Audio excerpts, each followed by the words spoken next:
There is a question Rizal never stopped asking. Simple, devastating. Are we educating citizens or training followers? For Rizal, education was never about degrees. It was about freedom. A mind once awakened, he believed, cannot be enslaved. Growing up in Calamba, young Jose Rizal did not learn about inequality in a classroom. He lived it. His family's land dispute with the Dominican friars was not just a legal conflict. It was a brutal lesson in how power works when knowledge is controlled. Communities silenced, not by force alone, but by ignorance, kept deliberate, kept deep. Rizal turned to books as others turned to weapons. Through study, he discovered what colonial rule had tried to bury: freedom, human rights, dignity. Education did not merely sharpen his intellect, it awakened his spirit. It gave him the language to name suffering and the courage to confront the systems that sustained it. Colonization, he understood, succeeded most powerfully through the control of knowledge. A people kept ignorant is easier to manipulate. Ignorance breeds silence, and silence becomes obedience. Rizal mastered over 20 languages.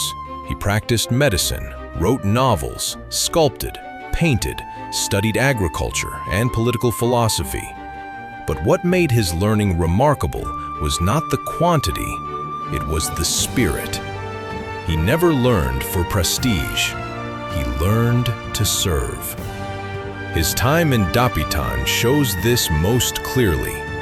Exiled under constant surveillance, Rizal did not retreat into despair. He turned a small coastal town into a living classroom. While fishing with locals, he drew equations in the sand. When a young boy struggled to read, he carved wooden letters so the child could learn by touch. He did not wait for a classroom. He built one wherever he stood. His school in Dapitan was a vision of nationhood. Literacy, ethics, citizenship, agriculture, critical thinking, all woven together. Students were not told what to believe, they were invited to ask why. One student recalled simply, "He did not command, he invited us to think."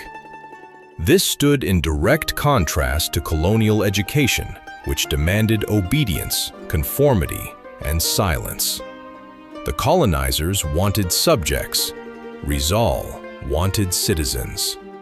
Education, he believed, must awaken self-worth, not suppress it, empower, not indoctrinate. That distinction is not historical, it is urgent today. The Philippines faces a crisis Rizal would recognize immediately. Students are taught to memorize rather than question.